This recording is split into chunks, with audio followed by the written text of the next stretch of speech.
வணக்கம். Veranda ஐஏஎஸ்ஸின் current affairs வழிகாட்டியாக உங்கள் ஃபாத்திமா பாபு. இந்த வீடியோல வரப்போற 2026 டிஎன்பிஎஸ்சி குரூப் 1 எக்ஸாம்ல கண்டிப்பா கேட்கறதுக்கு சான்ஸ் இருக்கிற முக்கியமான சில நியூஸை ப்ரீவியஸ் இயர் கொஸ்டின் அனாலிசிஸோட பார்க்க போறோம். வாங்க பார்க்கலாம். இன்னைக்கு நம்ம பார்க்க போற டாபிக் தமிழ்நாட்டின் மாநில கல்விக் கொள்கை. ஏற்கனவே முன்ன ஒரு வீடியோல இந்தியாவின் தேசிய கல்விக் கொள்கை பத்தி டீட்டெயிலா பார்த்திருந்தோம். நெக்ஸ்ட் வீடியோல ஸ்டேட் எஜுகேஷன் பாலிசி பத்தி சொல்றேன்னு சொல்லியிருந்தேன் இல்லையா? அதை தான் இந்த வீடியோல டீட்டெயிலா பார்க்க போறோம்.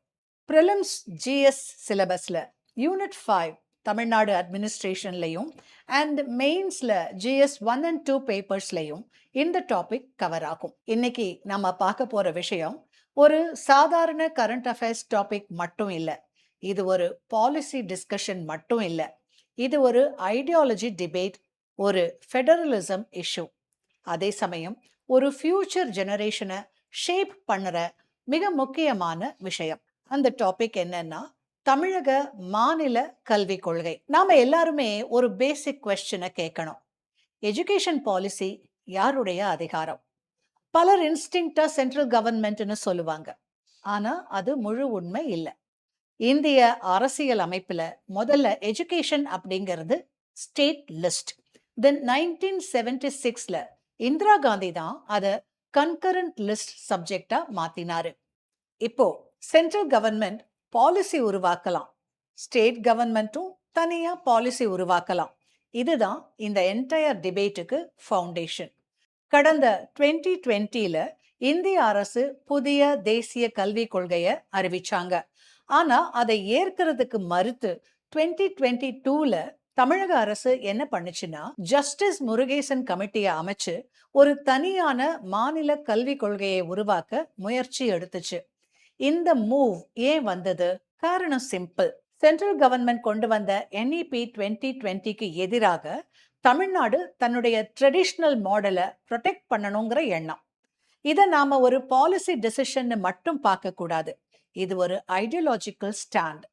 தமிழ்நாடு என்ன சொல்லுதுன்னா எஜுகேஷன் ஒரு லோக்கல் கான்டெக்ட்ல டிசைன் பண்ணணும். எல்லாருக்கும் ஒரே அப்ரோச்சுங்கிறது வேலை செய்யாது. இப்போ ஜஸ்டிஸ் முருகேசன் கமிட்டி பத்தி கொஞ்சம் பார்க்கலாம். இந்த கமிட்டியை ஏப்ரல் 2022ல அமைச்சாங்க. இதனுடைய chairman retired judge justice D Murugesan. இந்த கமிட்டியுடைய மெயின் ஆப்ஜெக்டிவ் என்னன்னா தமிழ்நாட்டுக்கு ஒரு இண்டிபெண்டன்ட் எஜுகேஷன் பாலிசி ஃப்ரேம்வொர்க் உருவாக்கணும். அது என்இபிக்கு ஆல்டர்னேட்டிவா இருக்கணும். இந்த கமிட்டியில education experts, academicians, social scientist எல்லாரும் இருக்காங்க. இதுல இருந்து என்ன புரியுதுன்னா இது ஒரு சூப்பர்ஃபிஷியல் எக்ஸசைஸ் இல்லை, ஒரு சீரியஸ் பாலிசி ஃபார்முலேஷன் முயற்சி. இப்போ முக்கியமான கேள்வி, தமிழ்நாட்டுக்கு ஏன் தனி பாலிசி தேவைப்படுது? என்இபி 2020ல என்ன பிரச்சனை? முக்கியமா 3 language formula, centralization tendency, NEET மாதிரி entrance exam system. Tamil Nadu traditionally dual language பாலிசியை ஃபாலோ பண்ணுது, தமிழ் மற்றும் இங்கிலீஷ். இது ஒரு லாங் ஸ்டாண்டிங் மாடல். அதனால ஹிந்தி இம்போஸ் ஆகுங்கிற ஃபியர் இருக்கு. அதே நேரத்துல நீட் மாதிரியான எக்ஸாம்ஸ் ரூரல் மற்றும் அரசு பள்ளி மாணவர்களுக்கு டிஸ்அட்வான்டேஜ் தருதுன்னு ஒரு ஆர்குமெண்ட் வருது. அதனால தான் தமிழ்நாடு ஒரு சோஷியல் ஜஸ்டிஸ் பேஸ்ட் எஜுகேஷன் மாடலை தொடர்ந்து மெயின்டைன் பண்ணணும்னு வலியுறுத்துது. இப்போ தமிழக மாநில கல்வி கொள்கையுடைய கோர் என்னன்னு பார்க்கலாம். இது mainly inclusive education, equity, social justice மேல ஃபோக்கஸ் பண்ணும். அதாவது எஜுகேஷன் ஒரு ப்ரிவிலேஜ் இல்லை, அது ஒரு ரைட். எல்லாருக்கும் ஈக்குவல் ஆக்சஸ் கிடைக்கணும். குறிப்பா rural students, economically weaker sections, marginalised communities, இவங்களுக்கு எஜுகேஷன் வாய்ப்பு அதிகரிக்கணும். அதே நேரத்துல தமிழ் மீடியம் எஜுகேஷனுக்கு இம்பார்ட்டன்ஸ் கொடுக்கணும்னு வலியுறுத்துது. இது ஒரு வெல்ஃபேர் ஓரியன்டட் அப்ரோச். ஆனா எந்த பாலிசியுமே பெர்ஃபெக்ட் இல்லை இல்லையா? இதுல பாசிட்டிவ்ஸும் இருக்கு, நெகட்டிவ்ஸும் இருக்கு. பாசிட்டிவ்ஸ் என்னன்னா இது ரீஜனல் ஐடென்டிட்டியை பாதுகாக்குது, சோஷியல் ஜஸ்டிஸை ப்ரொமோட் பண்ணுது, லோக்கல் நீட்ஸுக்கு சூட்டபிளா இருக்கு. ரூரல் பேக்ரவுண்ட் ஸ்டூடெண்ட்ஸுக்கு இது ஒரு அட்வான்டேஜ், இன்இக்வாலிட்டி ரெடியூஸ் ஆகும். ஆனா நெகட்டிவ்ஸ் என்னன்னா இது நேஷனல் இன்டகிரேஷனுக்கு சேலஞ்ச் ஆகுமா அப்படிங்கிற கேள்வி எழும்புது. Student mobility especially higher education லெவல்ல பாதிக்கப்படுமா? குளோபல் காம்படிட்டிவ்னஸ் குறையுமா? என்இபி 2020ல ஃப்ளெக்சிபிலிட்டி அதிகமா இருக்கு. மல்டி டிசிப்ளினரி அப்ரோச் இருக்குது. அது ஸ்டேட் பாலிசியில முழுமையா இருக்குமாங்கிற சந்தேகம் இருக்கு. இப்போ இந்த என்டையர் இஷ்யூல முக்கியமான டைமென்ஷன் என்னன்னா ஃபெடரலிசம். இந்தியா ஒரு கோஆபரேட்டிவ் ஃபெடரல் சிஸ்டம்னு சொல்லுவோம். ஆனா பிராக்டிக்கலா சென்டர் மற்றும் ஸ்டேட் இடையே கான்ஃப்ளிக்ட் வரும். எஜுகேஷன் மாதிரி சப்ஜெக்ட்ஸ்ல இது அதிகமா தெரியும். சென்டர் ஒரு யூனிஃபார்ம் பாலிசியை கொண்டு வர முயற்சி பண்ணும். ஸ்டேட் தன்னுடைய அட்டானமியை ப்ரொடெக்ட் பண்ணறதுக்கு முயற்சி பண்ணும். இதுதான் இங்க நடக்குது. இது ஒரு ஹெல்தி டிபேட்னு கூட சொல்லலாம். ஏன்னா இது டெமோக்ரஸியின் சைன். டிஎன்பிஎஸ்சி குரூப் 1 பெர்ஸ்பெக்டிவ்ல இந்த டாபிக் ரொம்பவே முக்கியம். ப்ரிலிம்ஸ்ல இது கரண்ட் அஃபேர்ஸா வரும்.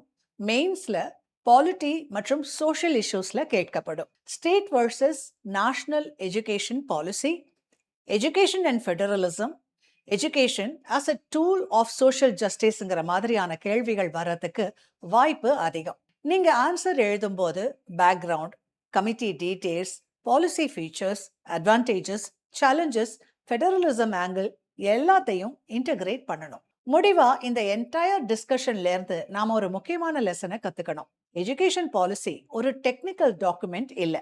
அது ஒரு சொசைட்டியுடைய ரிஃப்ளெக்ஷன். அது ஒரு ஸ்டேட்டினுடைய ஐடென்டிட்டி. அது ஒரு நாட்டின் ஃபியூச்சர். தமிழ்நாடு தனது மாடலை பாதுகாக்க முயற்சி செய்யுது. சென்ட்ரல் கவர்மெண்ட் ஒரு யூனிஃபைடு மாடலை கொண்டு வர்றதுக்கு முயற்சி செய்யுது. உண்மையான சொல்யூஷன் என்னன்னா பேலன்ஸ்ட் அப்ரோச். ரீஜனல் ஐடென்டிட்டியையும் ப்ரொடெக்ட் பண்ணணும், நேஷனல் இன்டகிரேஷனையும் மெயின்டைன் பண்ணணும். சரி, இப்போ ரெண்டு பாலிசிஸையும் நேரடியா கம்பேர் பண்ணி பார்ப்போம். என்இபி 2020 ஒரு யூனிஃபார்ம் ஃப்ரேம் ஒர்க் கொண்டு வரதுக்கு முயற்சி செய்யுது. அது நேஷனல் இன்டகிரேஷன் மற்றும் குளோபல் காம்படிட்டிவ்னஸுக்கு ஃபோக்கஸ் பண்ணுது. தமிழ்நாடு பாலிசி ஒரு லோக்கலைஸ்ட் மாடல். அது regional identity, social justice, inclusiveness மேல ஃபோக்கஸ் பண்ணுது. என்இபியில் flexibility, innovation, multi disciplinary learning emphasize பண்ணப்படுது. தமிழ்நாடு பாலிசியில ஈக்விட்டி, ஆக்சசிபிலிட்டி, அரசு பள்ளி வளர்ச்சி எம்பசைஸ் பண்ணப்படுது. ஒரு சிம்பிள் கம்பேரிசன்ல சொன்னோம்னா என்இபி ஒரு top down approach, Tamil Nadu policy ஒரு பாட்டம் அப் அப்ரோச். இதுல பாசிட்டிவ்ஸ் என்னன்னா என்இபி 2020 ஃபியூச்சர் ஓரியன்டட். அது skill development, global standards, digital learning எல்லாத்தையும் ஃபோக்கஸ் பண்ணுது. இது ஸ்டூடெண்ட்ஸுக்கு இன்டர்நேஷனல் லெவல்ல போட்டியிடுறதுக்கு உதவும். ஆனா அதே நேரத்துல அது ஒரு standardised model.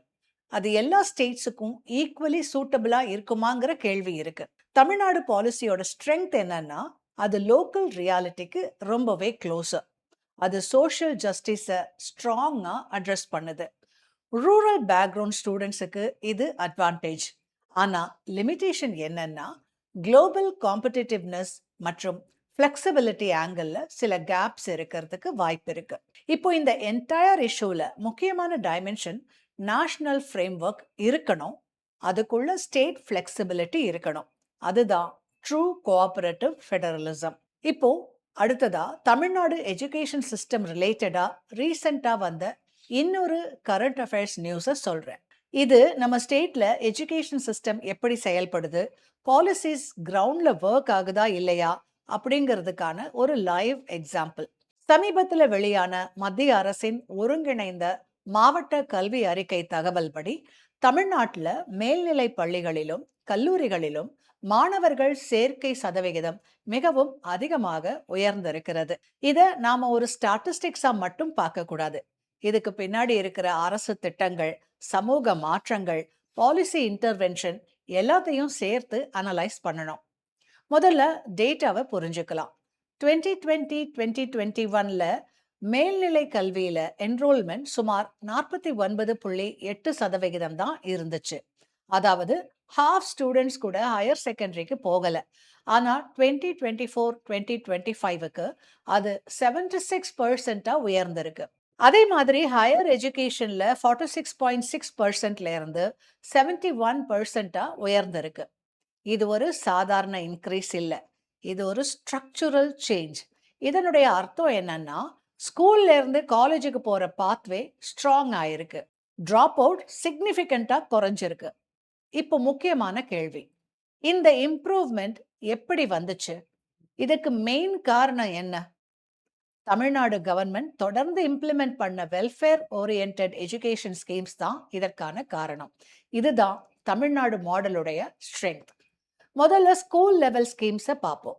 Chief minister breakfast scheme ரொம்பவே முக்கியமானது. காலையில உணவு கொடுக்கறதால புவர் பேக்ரவுண்ட் ஸ்டூடெண்ட்ஸ் எம்டி ஸ்டொமக்கா ஸ்கூலுக்கு வர வேண்டிய அவசியம் இல்லை. இது அட்டெண்டன்ஸை இம்ப்ரூவ் பண்ணுது, கான்சென்ட்ரேஷனை இம்ப்ரூவ் பண்ணுது. இது தமிழ்நாட்டில் டெக்கேட்ஸா ஒர்க் ஆகுது. இதனால டிராப் அவுட் ரேட் டிராஸ்டிக்கலா குறைஞ்சிருக்கு. அடுத்தது free uniforms, free text books, free bus pass மாதிரி ஸ்கீம்ஸ். இது சிம்பிளா தோணலாம், ஆனா எக்கனாமிக்கலி வீக் ஃபேமிலிஸுக்கு இது பெரிய சப்போர்ட். குழந்தைங்களை ஸ்கூலுக்கு அனுப்புறதுக்கு பேரண்ட்ஸுக்கு ஃபினான்ஷியல் பர்டன் குறையும். இதுவே என்ரோல்மெண்ட் இன்க்ரீஸுக்கு டைரக்ட் காரணம். அடுத்து டெக்னாலஜி இன்டகிரேஷன்ல கவர்மெண்ட் எடுத்த முக்கியமான ஸ்டெப் என்னன்னா ஃப்ரீ லேப்டாப் ஸ்கீம். இது ஸ்டூடெண்ட்ஸுக்கு டிஜிட்டல் ஆக்சஸ் கொடுக்குது. இப்போ எஜுகேஷன் ஆன்லைன் பிளெண்டட் லேர்னிங் டைரக்ஷனுக்கு போகுது. அதனால இது ஃபியூச்சர் ரெடி மெஷர். மாணவர்களே, கேர்ள்ஸ் எஜுகேஷன் பத்தியும் நாம பேசணும்.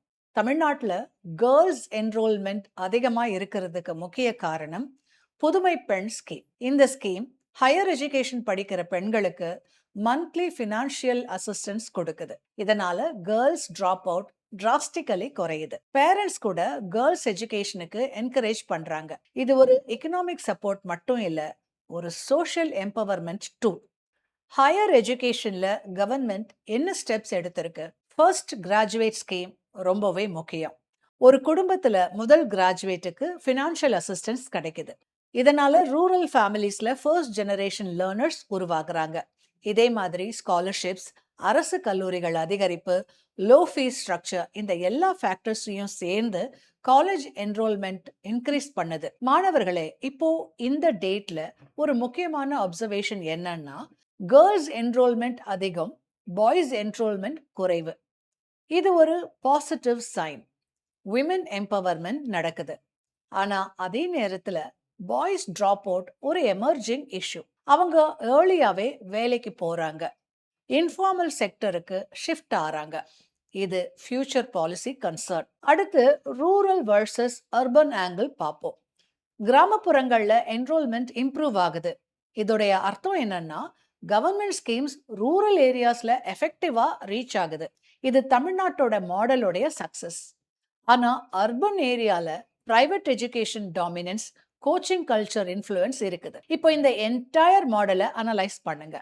தமிழ்நாடு மாடல் ஒரு welfare plus social justice model. அதாவது கவர்மெண்ட் டைரக்டா இன்டர்வீன் பண்ணி எஜுகேஷன் ஆக்சஸ் என்ஷூர் பண்ணுது. இது கேரளா மாதிரி ஹியூமன் டெவலப்மெண்ட் மாடலுக்கு சிமிலர்.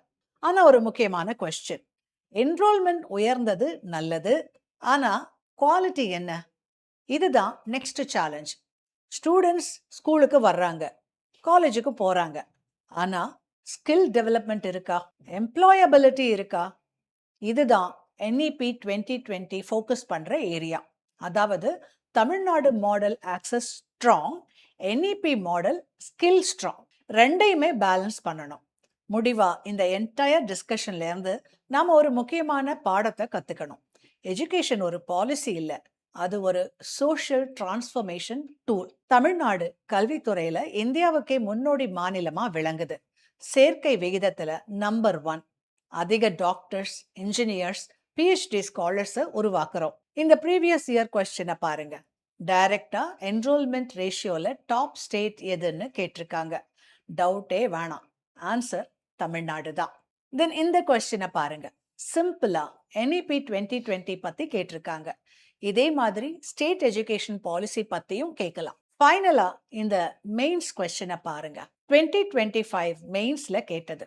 கல்விக்கும் சமூக வளர்ச்சிக்கும் இடையில இருக்கிற தொடர்பு பத்தி கேட்டிருக்காங்க. இப்படி அனலிட்டிக்கல் கொஸ்டின்ஸுக்கு ஆன்சர் பண்ணணும்னா நீங்க படிக்கும் போதே புரிஞ்சு படிக்கணும். நல்லா படிங்க. ரொம்ப முக்கியமான டாபிக் இது. இந்த காணொளி உங்களுக்கு பயனுள்ளதா இருந்திருக்கும்னு நினைக்கிறேன்.